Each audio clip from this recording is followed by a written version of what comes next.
Muy buenos días, mis amados hermanos. Que el Señor les continúe bendiciendo grande, rica y poderosamente. Bienvenida, Lidita.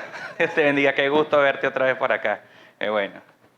¿Tienes que retornar otra vez a Ecuador? Vamos a orar, hermano. Bendito Dios, te damos gracias, Señor. Gracias infinitas por traernos a tu casa de oración. Gracias por tus bendiciones, por tus maravillas. Gracias, Señor, porque tú vas delante de nosotros como poderoso guerrero, Padre de la gloria. Tú tienes el control de todas las cosas. Gracias, Padre, por permitirnos, Señor, alabarte y bendecirte, y por permitirnos también, Señor, estudiar tu palabra, meditar en ella. Señor, que seas tú hablando a nuestros corazones, a nuestras mentes, Señor, y que todo cuanto vayamos a meditar aquí, Señor, sea guiado por tu Espíritu Santo.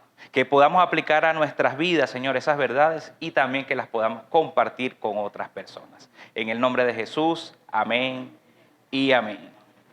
Bueno, mis amados hermanos, una de las cosas que nosotros predicamos y que hablamos constantemente es sobre la esperanza venidera, ¿no? Sobre Cristo. Cristo viene pronto, decimos nosotros. Maranata, Cristo viene pronto. Bueno, esa palabra Maranata, que la usaban los cristianos en la iglesia primitiva, es una palabra exclusiva. Es una palabra que ciertamente en los evangelios está en griego, ¿no? Lo escribe. Pablo es el quien la usa en Primera de Corintios, Maranata. Pero resulta que es una transliteración del arameo. Y esa palabra significa, ven Señor, o Señor ven pronto Señor, es lo que significa. Es una conjunción de palabras, maranán y ta. Ven, Señor ven, o Maestro ven. Parece ser que en esa, los apóstoles y los discípulos del Señor le llamaban marán, así, maestro, una palabra así. Entonces, Maestro ven, Señor ven. Eso es lo que significa Maranata. Y nosotros tenemos esa esperanza viva, ¿no? De que el Señor va a venir pronto por nosotros. Bueno, hoy vamos a estar meditando sobre Jesús, el Señor Jesucristo. Jesús como juez. Pero un juez justo y un juez misericordioso. No ese juez que está en un tribunal esperando que aquel que agarraron robando o matando o haciendo, vamos a juzgarle, vamos a condenarle, que vaya preso por lo que hizo. No, hoy vamos a ver ese juez misericordioso y justo que es el Señor, que primeramente se entregó por nosotros ahí en la cruz. ¿Para qué? Para reconciliarnos con el Padre, para que nosotros tuviésemos una nueva vida en Él. Entonces vamos a meditar sobre Jesús como un juez. Busquemos ahí en Lucas, capítulo 18, versículos 4 y 5. Aquí vamos a ver un juez que es todo lo contrario de Jesús, un juez que es injusto. Y este juez injusto le hace justicia a una viuda. Mire lo que dice la palabra del Señor. Y él no quiso, ese juez, y él no quiso por algún tiempo. Es decir, que la viuda venía y le insistía a él, a este juez, para que le hiciera justicia. Pero después de esto dijo dentro de sí, aunque ni temo a Dios, ni tengo respeto a hombre, sin embargo, porque esta viuda me es molesta, le haré justicia. No sea que viniendo de continuo me agote la paciencia. Ya el hombre estaba harto prácticamente de tanta insistencia de esa viejita, de esa viuda que quería que le hiciera justicia. Y no le hace justicia por Dios, ni siquiera por los hombres, porque ni siquiera cree en Dios, ni siquiera tiene compasión por el hombre. Pero me está haciendo tanta insistencia que entonces yo le voy a hacer justicia. Y el versículo que usamos para el flyer que se publicó de la predicación es el versículo 7 de este capítulo. Miren lo que dice ahí el Señor. ¿Y acaso Dios no hará justicia a sus escogidos, que claman a Él día y noche? ¿Se tardará en responderles? Ese es el juez justo y misericordioso. Él no actúa como el injusto que está allí buscando de hacer justicia nada más porque le están insistiendo. No, más bien el juez justo, Jesús, está esperando que tú y yo le clamemos. Está esperando que tú y yo recurramos a Él pidiendo auxilio, pidiendo ayuda. En el versículo siguiente, en el 8, allí el Señor califica a ese juez injusto. Y lo dice en el 7, perdón. No, el 7 fue el que leímos ahorita. En el anterior, en el 6. Lo califica de injusto. Ya no vamos a ir al 8, un momentito. Y dijo el Señor, oí que dijo el juez injusto. Ahí está calificando a ese juez que le hizo justicia a la viudita. Ahora sí, vámonos al 8. En el 8, mira bien lo que dice el Señor. ¿Y acaso Dios no hará justicia? El 8. El siguiente. Os digo que pronto les hará justicia, pero cuando venga el Hijo del Hombre, ¿hallará fe en la tierra? Tremendo, ¿no? Bueno, vamos a desarrollar hoy 2 puntos que tienen que ver con este versículo. La primera parte va a ser, pronto les hará justicia. Y la segunda parte será, hallará fe en la tierra. En pronto les hará justicia, vamos a ver que Jesús es juez justo y misericordioso. Y en la segunda parte, hallará fe en la tierra, vamos a hablar del juicio. Ahora fíjense ustedes, en esa primera parte, donde Jesús es juez justo y misericordioso, si nos vamos al hombre, el hombre actúa como actúa el juez injusto, ¿saben? El hombre cuando ayuda o atiende a una persona lo hace por necesidad, lo hace por esperar algo a cambio, lo hace porque ese es su trabajo. Yo soy juez, entonces como me pagan a mí por ser juez, entonces yo hago justicia. Así actúa el hombre. Muy rara vez usted consigue una persona en el mundo, no estamos hablando de las personas del mundo.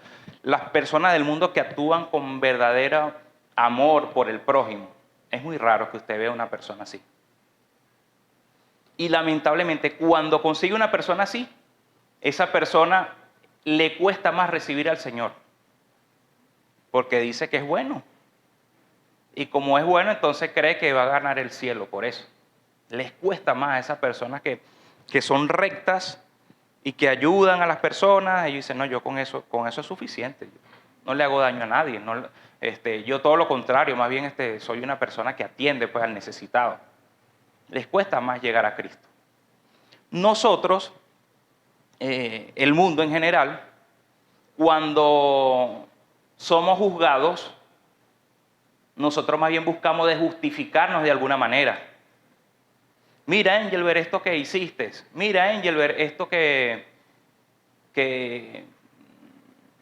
sé yo, esto que estabas haciendo, pero no nos gustó, o lo que me dijiste, o cómo me miraste.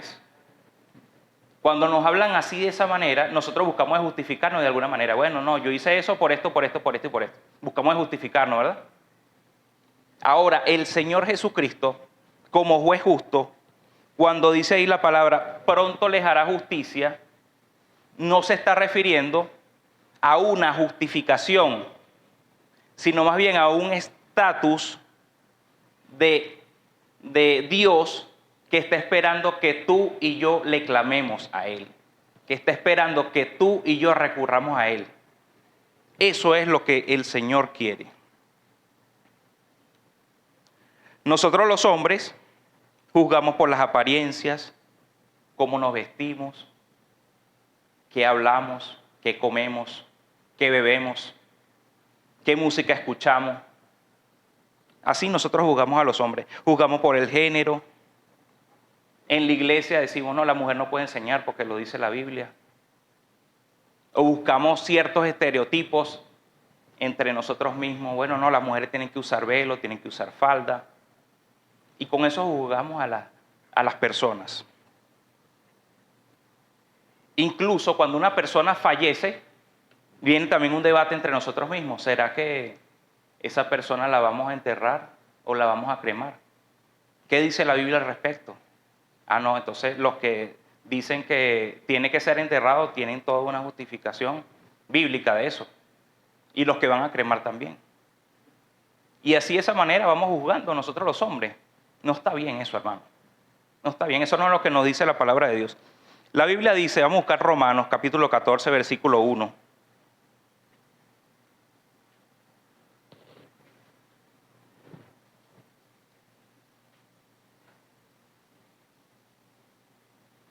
Recibid al débil en la fe, pero no para contender sobre opiniones. Recibid al débil en la fe, no para contender sobre opiniones. Hay que cremarlo, hay que inhumarlo. Mira cómo te vestiste, mira lo que comiste, mira lo que bebiste. No, no, hermano. Y cuando dice ahí el débil en la fe, también se refiere a aquellos que están apenas llegando a los caminos del Señor. Entonces, lo que más tenemos tiempo en el Evangelio, más bien debemos orientar a esas personas que están llegando a la iglesia. Y no debemos juzgarlo por cómo vinieron. Bueno, a lo mejor vino con un montón de tatuajes y tiene un montón de piercing. A lo mejor era una prostituta. Y entonces, como prostituta, nada más lo que tiene de ropa es ropa cortica y muy que muestra pues parte de su cuerpo, poco decorosa, ciertamente. Entonces no debemos juzgar las apariencias de las personas que llegan a la iglesia, que son débiles en la fe o que están apenas llegando al Señor. Todo lo contrario, nosotros debemos más bien atenderles, orientarles. Y eso lo debemos hacer en amor, es lo que nos llama el Señor. No hagamos acepción de personas. Esto lo digo porque somos el cuerpo de Cristo y como cuerpo de Cristo somos su imagen. Y si estamos hablando del juez, de Jesús como juez justo y misericordioso, nosotros debemos replicar también ser justos y misericordiosos con nuestros hermanos en la fe. Busquemos el versículo 6 de este capítulo 14. El que hace caso del día, lo hace ¿para quién? Para el Señor. El que no hace caso del día, para el Señor no lo hace. El que come, para el Señor come, porque da gracias a Dios.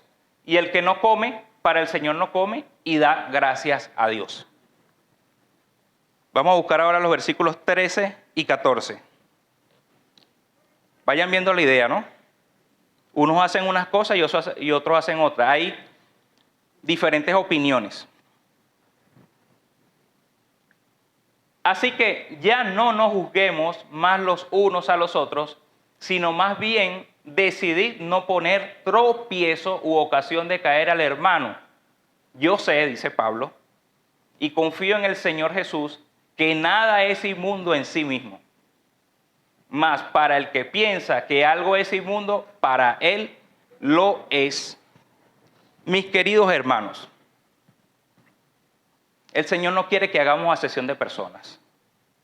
El Señor no quiere que nosotros nos pongamos en desacuerdo los unos con los otros, sino que en amor nos tratemos los unos a los otros. El Señor no quiere que hagamos un debate sobre nuestras convicciones y nuestros pensamientos. Él quiere que le sirvamos a Él. Sea cual sea tu opinión, el Señor quiere que tú le sirvas. Todo me es lícito, mas no todo me conviene. Todo me es lícito, mas no todo me edifica. El Señor quiere que nosotros velemos por aquello que nos edifica, aquello que nos acerca más a Él. Eso es lo que Él quiere, que nos acerquemos más a Él. Entonces dice Pablo, nada de esas cosas que tú estás pensando, esos debates que tú tienes, que tenemos nosotros, es inmundo en sí mismo. Nada de eso, ¿sabes? Realmente no nos pongamos a discutir por menudencias, es lo que dice. Más para el que piensa que algo es inmundo, para él lo es. Es decir, que si para ti es pecado, no voy a ilustrar lo que estoy diciendo, pero para ti es pecado algo, entonces sí es pecado realmente, pero es para ti. ¿Entiendes? Por ejemplo, el comer algo. Si para ti es pecado comer carne de cerdo, entonces es pecado. Si tú comes carne de cerdo teniendo la convicción de que es pecado comer carne de cerdo, Dios te lo va a tomar como pecado. Pero si no lo es, simplemente no es pecado para ti. En ese tipo de detalles, en ese tipo de cosas. Ahora, cuando vamos a los 10 mandamientos, que son realmente advertencias, no son prohibiciones, son advertencias del Señor, porque si tú practicas el pecado, te va a llevar a la muerte. Por lo tanto, el Señor lo que quiere es que nosotros no estemos en debate, sino que nos cuidemos de no hacer caer a otro, como lo dice ahí el versículo, no hagamos caer a otro, no hagamos tropezar a otro, y nos abstengamos de pecar. No pequéis. Y no te juzgue, no juzguemos el uno al otro. Porque entonces si para mi hermano es pecado que yo coma carne de cerdo, mi hermano Mauri, por ejemplo, si es pecado que yo coma carne de cerdo, entonces yo me abstengo de comer carne de cerdo delante de él. Porque yo le puedo hacer de tropiezo a mi hermano. Por amor, exactamente. Y así debemos conducirnos, hermano. Muy bien. Versículo 19.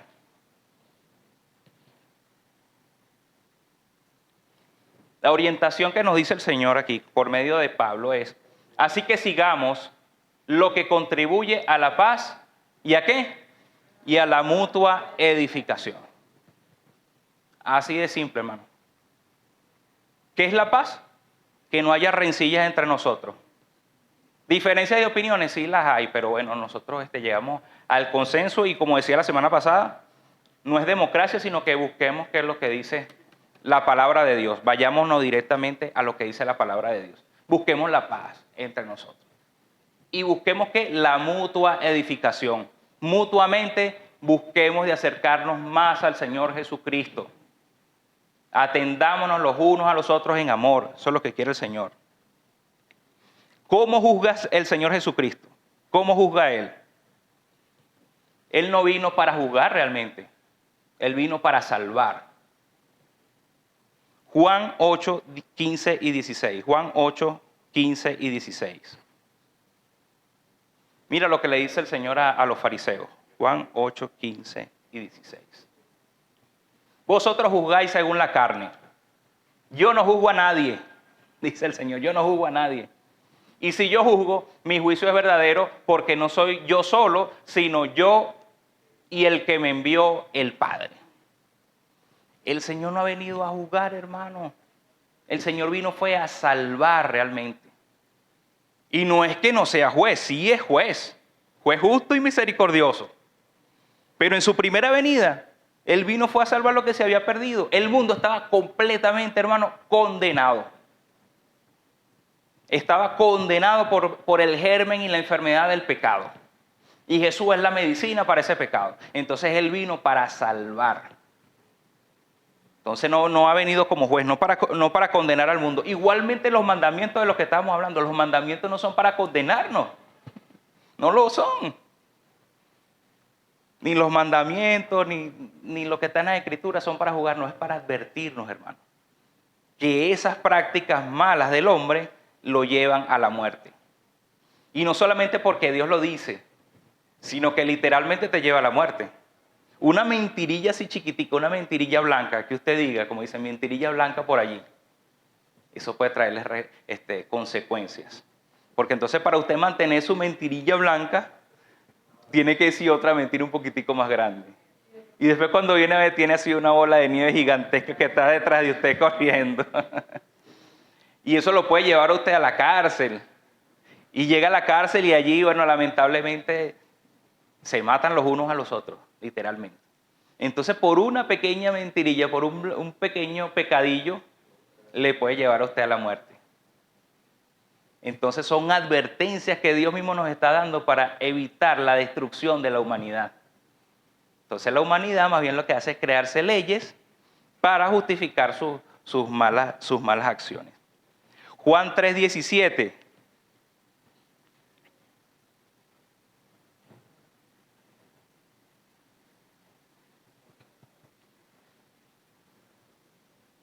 Porque no envió Dios a su Hijo al mundo para condenar al mundo, sino para que el mundo sea salvo por él. Capítulo 12, versículos 47 y 48.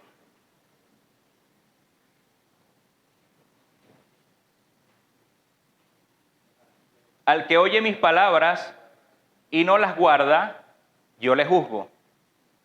No le juzgo. no les juzgo. Porque no he venido a juzgar al mundo, sino a salvar al mundo. Y el 48.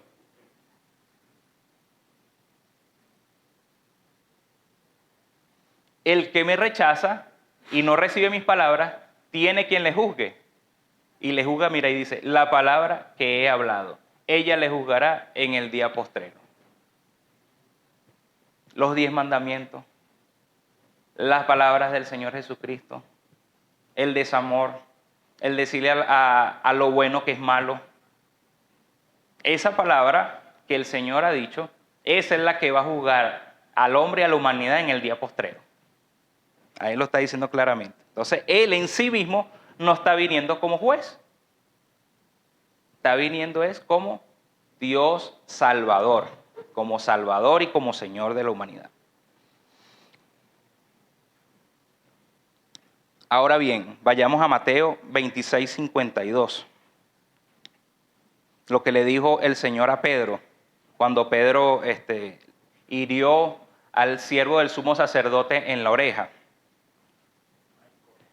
El pecado tiene sus consecuencias. Y eso, 26, 52. Y eso es lo que el Señor le está diciendo a Pedro. Entonces Jesús le dijo, vuelve tu espada a su lugar, porque todos los que tomen espada, a espada perecerán. El que a hierro mata no puede morir a sombrerazos, como dicen por allí, ¿verdad? Ese refrán.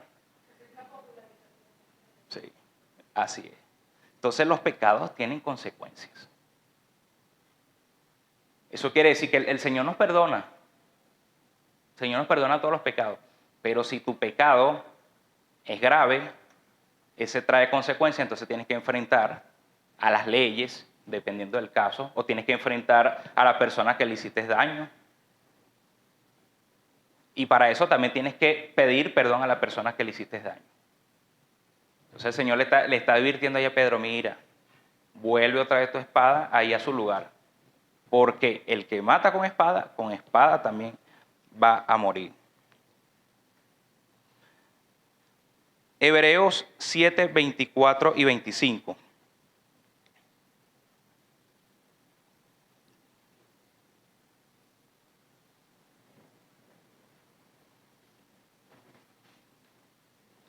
Mira lo que el Señor está haciendo en este momento. Mas por cuanto permanece para siempre, tiene un sacerdocio inmutable. El Señor está sentado a la diestra de Dios Padre y tiene un sacerdocio inmutable. Por lo cual puede también salvar perpetuamente a los que por Él se acercan a Dios, viviendo siempre para interceder por ellos. Salvando perpetuamente e intercediendo por ellos. Eso es lo que está haciendo en este preciso momento el Señor. No está juzgando. El Señor quiere que todos procedan al arrepentimiento. El Señor quiere que si tú pecas, Él es fiel y justo para perdonar tus pecados y limpiarte de toda maldad. El Señor está intercediendo, es decir, que Él es un abogado realmente, ahí a la diestra de Dios Padre. Se quita la bata de juez, que sí Él es un juez, pero se quita la bata de juez en este momento y se pone las ropas de abogado para entonces interceder por nosotros cuando cometemos alguna transgresión. Primera de Juan 2, 1 y 2.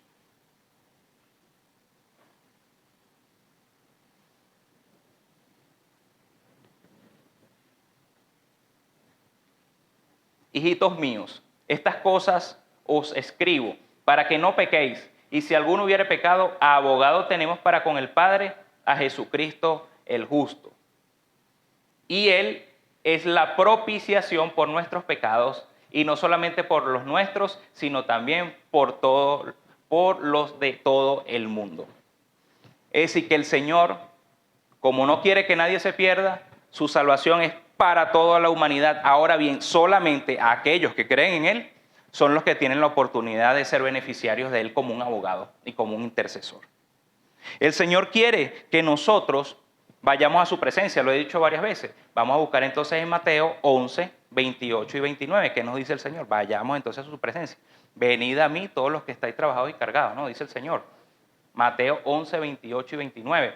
Venid a mí todos los que estáis trabajados y cargados, y yo os haré descansar. Llevad mi yugo sobre vosotros y aprended de mí, que soy manso y humilde de corazón, y hallaréis descanso para vuestras almas. Este versículo va muy vinculado al versículo que estamos meditando, el Mateo 18:8, donde dice, os digo que pronto les hará justicia. Esa es la justicia que quiere el Señor en este momento de la dispensación de la gracia. Él nos va a hacer justicia, pero ¿cómo nos va a hacer justicia? Yendo nosotros a su presencia, trayendo nosotros todas nuestras debilidades, todos nuestros pecados, todas nuestras transgresiones, los problemas, los conflictos que podamos tener. Él quiere que nosotros vayamos a su presencia. Estamos en esa dispensación de la gracia. Él quiere darnos a nosotros lo que no nos merecemos. Él lo quiere hacer. Y está retardando más bien el verdadero juicio, que es cuando Él va a venir como juez. Imagínense ustedes a Cristo llegando a Jerusalén antes de ser crucificado. ¿Cómo llegó Él a Jerusalén? ¿Dónde estaba montado? En un pollino de asna. Y tiraban los mantos y las palmeras allí, ¿verdad? Mientras Él iba llegando, lo recibieron como rey. Ese Señor que estaba allí, que se entregó por nosotros en la cruz, ahora cuando venga, ya no va a venir en un pollino de asna. Va a venir en un caballo blanco y ahí sí va a venir como juez.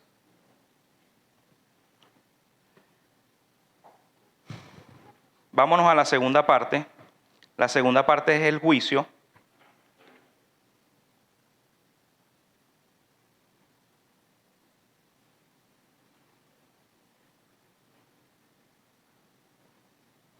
Lucas 18:8, ahí en la segunda parte, dice, hallará fe en la tierra, ¿no?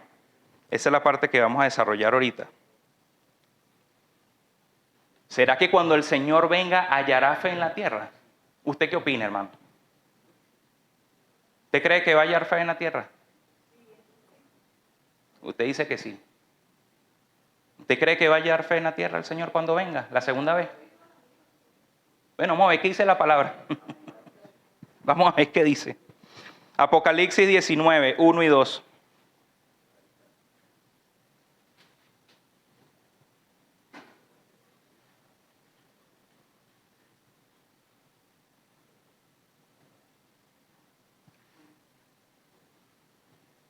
Después de esto, oí una gran voz de gran multitud en el cielo que decía, aleluya, salvación y honra y gloria y poder son del Señor Dios nuestro, porque sus juicios son verdaderos y justos, pues ha juzgado a la gran ramera que ha corrompido a la tierra con su fornicación y ha vengado la sangre de sus siervos de la mano de ella. ¿En qué tiempo está escrito este pasaje?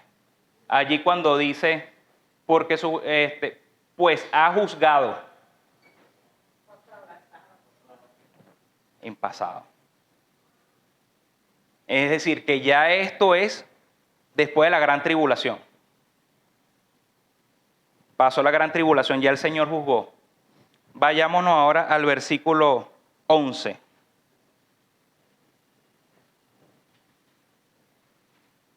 Entonces vi el cielo abierto, y aquí un caballo blanco, y el que lo montaba se llamaba Fiel y Verdadero, y con justicia juzga y pelea. El siguiente, vamos a leerlo hasta el 15. Sus ojos eran como llama de fuego. Imagínate a Jesús, sus ojos eran como llama de fuego. Ahí viene, ¿verdad? En el caballo blanco. Y había en su cabeza muchas diademas, y tenía un nombre escrito que ninguno conocía sino él mismo. Estaba vestido de una ropa teñida en sangre, y su nombre es el Verbo de Dios. Y los ejércitos celestiales, vestidos de lino finísimo, blanco y limpio, le seguían en caballos blancos. De su boca sale una espada aguda para herir con ella a las naciones, y él las regirá con vara de hierro, y él pisa el lagar del vino del furor y de la ira de Dios Todopoderoso. ¿Hallará el Verbo de Dios fe en la tierra cuando venga?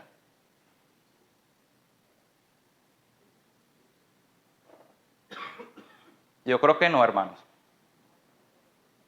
Ya en ese momento ya juzgó todo. Ya ahí ya no hay chance, ¿oyó? En ese momento ya no hay chance. Por eso el Señor está prolongando su venida por paciencia para aquellos que todavía no se han convertido. Pero dice la palabra que Cristo viene pronto. Maranata. Según de Tesalonicenses 1:6.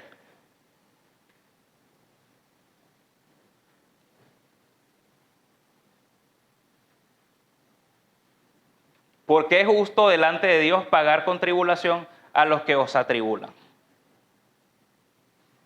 En ese momento ya el Señor, como juez, Él va a venir más bien a cobrar. Ya no está salvando a nadie. Él va a venir directamente a cobrar. ¿Y por qué? Porque hay unos que han oprimido a su pueblo durante toda la historia. Incluso allá en la gran tribulación, a los que se convirtieran, a esos que los van a decapitar, hermano. Les van a cortar la cabeza. Bueno, el Señor en el momento de su venida va a venir ya a cobrar realmente. El juicio en el gran trono blanco. Apocalipsis 20. Vamos a leer del 11 al 15. Está el gran trono blanco y está el tribunal de Cristo. Vamos a ver qué son estas dos instancias. Y vi un gran trono blanco y al que estaba sentado en él, de delante del cual huyeron la tierra y el cielo. La semana pasada estábamos hablando si esta tierra iba a permanecer. Bueno, allí dice, ¿verdad?, que la tierra y el cielo huyeron y ningún lugar se encontró para ellos. Y vi a los muertos, grandes y pequeños, de pie ante Dios, y los libros fueron abiertos, y otro libro fue abierto, el cual es el libro de la vida. Fueron juzgados los muertos por las cosas que estaban escritas en los libros según sus obras. Y el mar entregó los muertos que había en él, y la muerte y el Hades entregaron los muertos que había en ellos, y fueron juzgados cada uno según sus obras. Y la muerte y el Hades fueron lanzados al lago de fuego. Esta es la muerte segunda. Y el que no se halló inscrito en el libro de la vida fue lanzado al lago de fuego. El gran trono blanco, la segunda resurrección. Ese gran trono blanco es para juzgar a los condenados. Y según sus obras tendrán su pena. Es lo que nos dice la palabra de Dios. Ahora bien, el bima, que es la palabra griega que se utiliza para el tribunal. Bima significa tribunal, pero entre nosotros los cristianos, cuando hablamos del bima, hablamos del tribunal de Cristo. Vamos a ver qué es el tribunal de Cristo. 2 Corintios 5:10. Ya vimos el gran trono blanco, ahora vamos a ver el bima. ¿Qué es esto? 2 Corintios 5:10. Porque es necesario que todos nosotros comparezcamos ante el tribunal de Cristo, el bimá, para que cada uno reciba según lo que haya hecho mientras estaba en el cuerpo, sea bueno o sea malo. Es decir, que en ese tribunal de Cristo, que no es el gran trono blanco, allí todos los creyentes sí van a comparecer, incluso voluntariamente. El que ama a Cristo realmente vaya a comparecer delante de él voluntariamente. No va a ser llevado como los condenados que van obligatoriamente a ser juzgados según lo que hicieron malo, realmente malo, porque van a la condenación eterna. Nosotros vamos a ir voluntariamente delante de Cristo y allí nuestras obras van a ser probadas por el fuego. Y si esa obra permanece, entonces vamos a recibir recompensa. Pero si esa obra se consume por el fuego, como heno, como hojarasca, como madera, entonces allí más bien va a sufrir pérdida. Volvamos un momentico a Romanos otra vez, el capítulo 14, lo que estábamos leyendo ahorita, pero vamos a ver los versículos 10 al 13.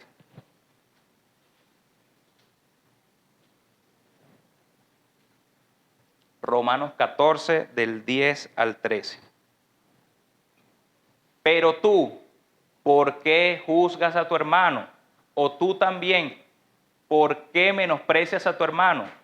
Porque todos compareceremos ante el tribunal de Cristo. Porque escrito está, vivo yo, dice el Señor, que ante mí se doblará toda rodilla y toda lengua confesará a Dios. 12 y 13.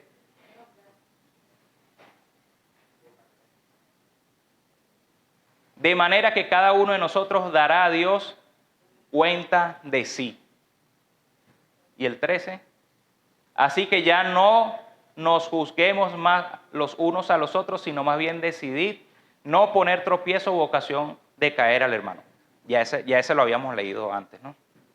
No busquemos hacer caer o de tropezar a nuestro hermano. Bueno, pero lo que quería mostrar en los versículos anteriores es que vamos a ir a comparecer delante del tribunal de Cristo y allí nosotros vamos a ser juzgados por todas las obras que hayamos hecho, buenas o malas. En el Bimá, nuestras obras serán entonces probadas en el fuego, ya eso lo hablamos. Entonces, queridos hermanos, ¿dónde quieres estar tú? ¿En el tribunal de Cristo o en el gran trono blanco? Bueno, esa pregunta no es realmente para usted, esa pregunta es para el que no ha creído. ¿Quieres estar en el tribunal de Cristo o quieres estar en el gran trono blanco? Gloria al Señor que nosotros vamos a estar en el tribunal de Cristo. Allí nos vamos a ver todos. Y oremos para que aquellos que aún no han decidido por Cristo vengan al arrepentimiento, vengan a los pies del Señor Jesucristo. Vamos a buscar a 2 de Pedro 3:9.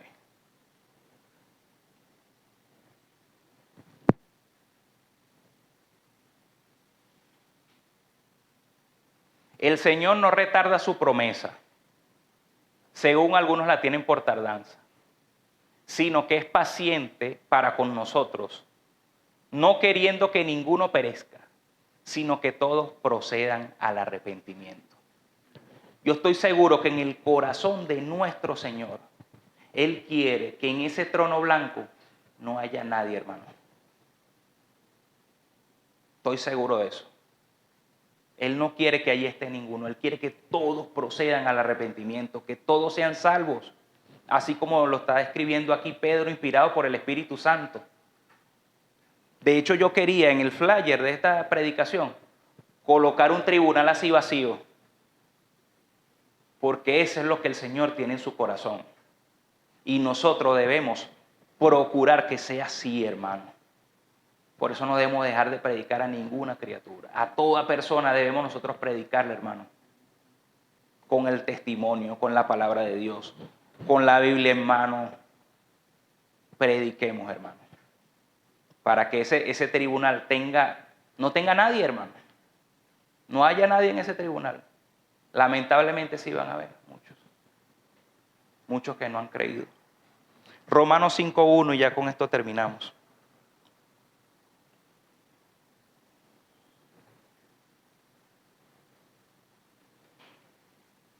5:1.